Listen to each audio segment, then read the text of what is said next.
আপনাকে একটু লজ্জা করা উচিত যে নেতা নেত্রীর কাছে, আজকে সমাজের কাছে, একজন আলেমের কাছে আপনি আপনার কোরআন ও হাদিসকে বিক্রি করছেন, আর একজন দোকানদারের কাছে আপনি আপনার আত্মমর্যাদা সম্মান চাইছেন। নাউজুবিল্লাহি মিন যালিকা, আস্তাগফিরুল্লাহ। আপনি কি করে এটা হতে পারে? আজকে যারা দোকানদার আছে তাদের কাছে আপনি সম্মান চাইছেন, আত্মমর্যাদা চাচ্ছেন, যে তারা হারাম জিনিসটা বিক্রি করছে, আমি ওখান থেকে নিয়ে আসার পরে আমাকে সেই ভালো বলবে যে আমি ওর দোকানে ওই জিনিসটা খাই। আরে মানুষটা ভালো, আমার দোকান থেকে সব কিছু নিয়ে যায়। আর যেই আল্লাহ তোমাকে দিনে রাতে 50 ওয়াক্ত সালাত দেওয়ার পরে 5 ওয়াক্তে ঠেকিয়ে দিয়েছে, আসমান থেকে নিয়ে মাটি পর্যন্ত ঠেকিয়ে দিয়েছে, সেই আল্লাহর আপনি ইবাদত করতে পারছেন না। যেই নবীর পরে পরে আলেমদের স্থান দেওয়া হয়েছে, সেই আলেমদেরকে আপনি কি করেন?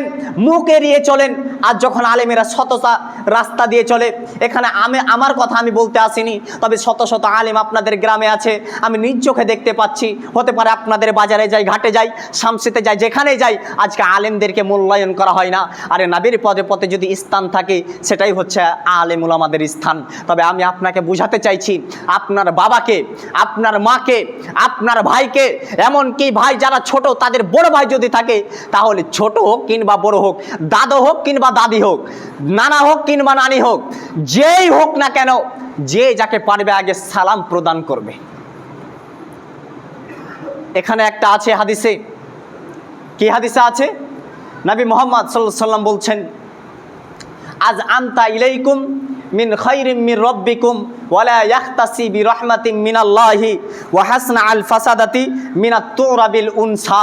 নবী মুহাম্মদ সাল্লাল্লাহু আলাইহি ওয়াসাল্লাম বলছেন, এক ধরনের পক্ষ থেকে সালামে রাগিন্বিত আল্লাহ হয়ে যায়, এক ধরনের পক্ষ থেকে সালামে আল্লাহ রাগিন্বিত হয়ে যায়। সেই ধরন গালাই এই যে নবীর পদ্ধতি না মানার কারণে সালাম দিবে, আর ওই সালামটা হবে রাসূলের আইন অনুযায়ী নয়, ওই সালামটা হবে মানুষের পথভ্রষ্ট করার জন্য, তখন আমার আল্লাহ রাগিন্বিত হয়। পথভ্রষ্ট কেমন? আমি আপনাকে বলছি, আসসালামু কাবলাল কালাম, এটা আল্লাহর পক্ষ থেকে যখন এসেছে আমাদের হাদিসে কুদসির ভিতরে, তখন আমাদেরকে মানতে হবে এটা আল্লাহ আমাদেরকে কি করেছে।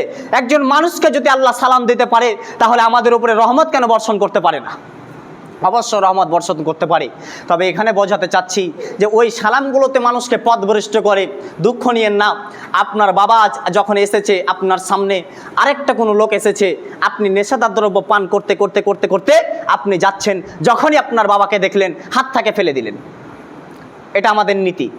এবার আরেকটা কথা শোনেন, এবার যখন আপনি নেশাদার দ্রব্য বিক্রি করছেন বা পান করছেন বা খাচ্ছেন, চাই কিছু করেন, এগুলো কি করে সেটা জানা নেই, আল্লাহু আলাম, আল্লাহ ছাড়া আর কেউ জানে না।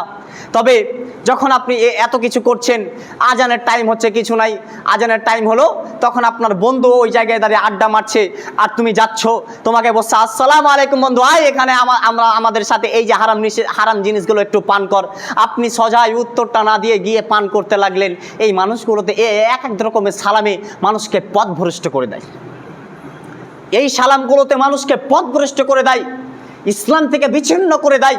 এই জন্য আল্লাহ তাআলা বলছেন, ওয়ামান ইয়াবতাগি খায়রাল ইসলামি দীনান ফালা ইকবালা মিনহু ওয়া হুয়া ফিল আখিরাতি মিনাল খাসিরিন। যেই ব্যক্তি ইসলাম দিন ছাড়া, ইসলাম ধর্ম ছাড়া, শান্তির দিন ছাড়া অন্য কোনো দিন তলাশ করে, অন্য কোনো ধর্ম তলাশ করে, তা আমি আল্লাহ তার নিকট থেকে আমার কাছে গ্রহণযোগ্য হবে না, আর সেই ব্যক্তি কিয়ামতের মাটিতে ক্ষতিগ্রস্তদের অন্তর্ভুক্ত হবে। অতএব যিনারা জাহান্নামে যাবে, ওই সালাত পড়ে থাকুক আর সালাম দিয়ে থাকুক, হজ করে থাকুক, যাকাত দিয়ে থাকুক, যাই করে থাকুক, যারা এই রকম কাজ করবে তাদেরকে কিয়ামতের মাটিতে ক্ষতিগ্রস্তদের অন্তর্ভুক্ত হতেই হবে, নিশ্চিত হতে হবে।